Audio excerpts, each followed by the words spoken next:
to end Medicare as we know it. It's a powerful accusation. Well, what the president has proposed is to allow Medicare to go bankrupt.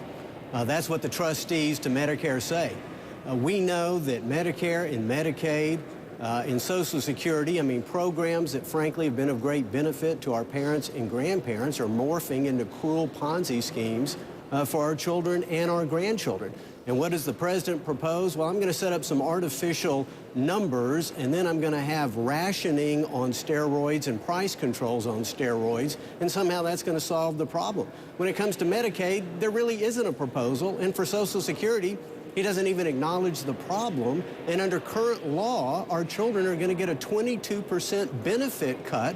And so if the president has no plan, and let there be no doubt, Wolf, this was not a plan for America to win the future. This was a speech for the president to try to win re-election. All right. Let me bring Anthony Weiner into this conversation. I want you to respond to that, but also explain your tweet on Twitter earlier in the day. I read it. Why I'm not president, you wrote, my version, the GOP plan is a disaster, and I'll chew my arm off before I sign it. All right, Congressman, talk about that.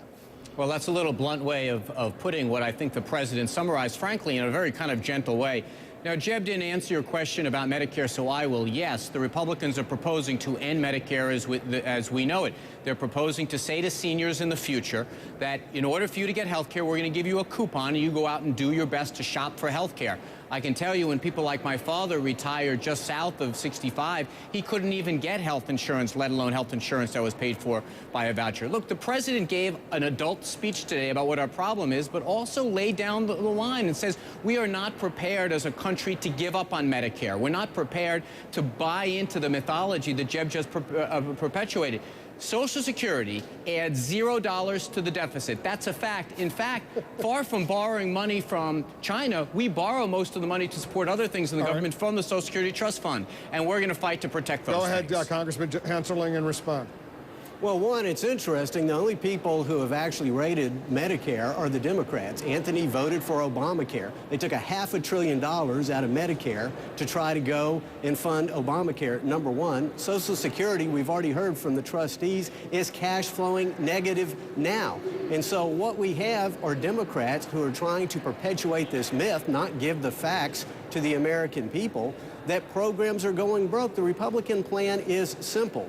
We are going to make sure that seniors and those who are near seniors stay on the current plan, but we're going to save and secure these programs by future generations, and we believe that ultimately market competition as opposed to price controls and rationing is what's going to help our seniors. Let me just be precise, Congressman Weiner, because the president at the end of his speech, he was also addressing the liberals, the progressives of his own Democratic Party, and saying, you know what, you guys, and I think he was talking directly to you and some of your colleagues, Congressman Weiner, you guys have to grow up as well, and you have to deal with Medicare, Medicaid, these entitlements. Otherwise, the country's going to go broke.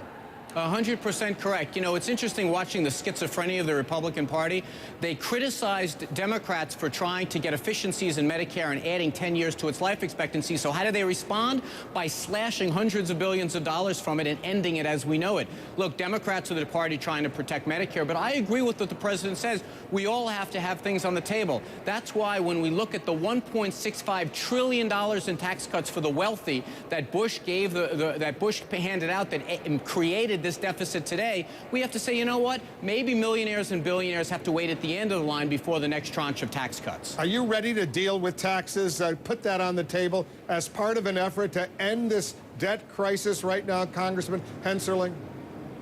Well, listen, the taxes that the president is proposing is going to do nothing but crush jobs. Second of all, he has absolutely no mechanism to ensure that these taxes don't fuel anything but even more government spending. He fundamentally doesn't deal with the problem. We are on the verge of being the first generation in America's history to leave the next generation with a lower standard of living. The president says he won't sign into law an extension of the Bush tax cuts for those families earning more than $250,000 a year. Which is going to fall principally on a lot of small business people, which is the job engine in America. So what we have can you do millions of unemployed. if he lives up to that commitment, Congressman? What are you going to do about it?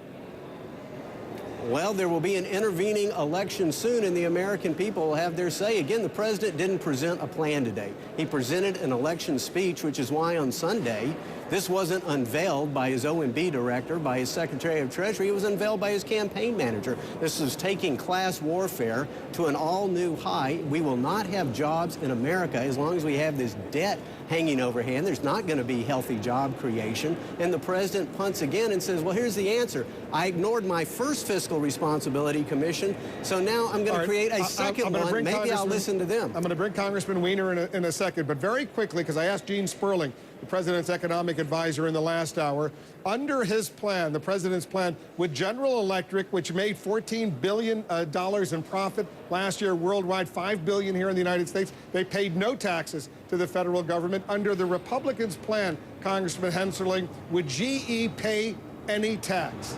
Oh, absolutely. We get rid of all the loopholes, and what we do is we bring rates down so that they can be competitive with our European competitors. So wouldn't that be a tax increase? Some of the purists, Congressman, some of the purists in the Republican Party, some of the purists say that's a tax increase then if you do that, if you get rid of those loopholes.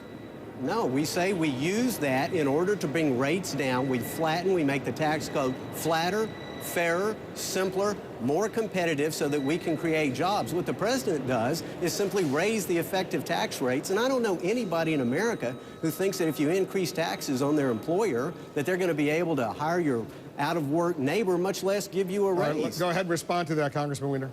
Well, let me just say, we actually have a laboratory for this. In the Bush years, we gave about $1.67 trillion of tax cuts, mostly to very wealthy people. It was the first 8-year period in American history we created no net jobs, and they left us with nearly $1 trillion in deficit. We tried that model. It hasn't worked out fairly well. I think all of us want to pay no taxes, but it's simply a question of fairness.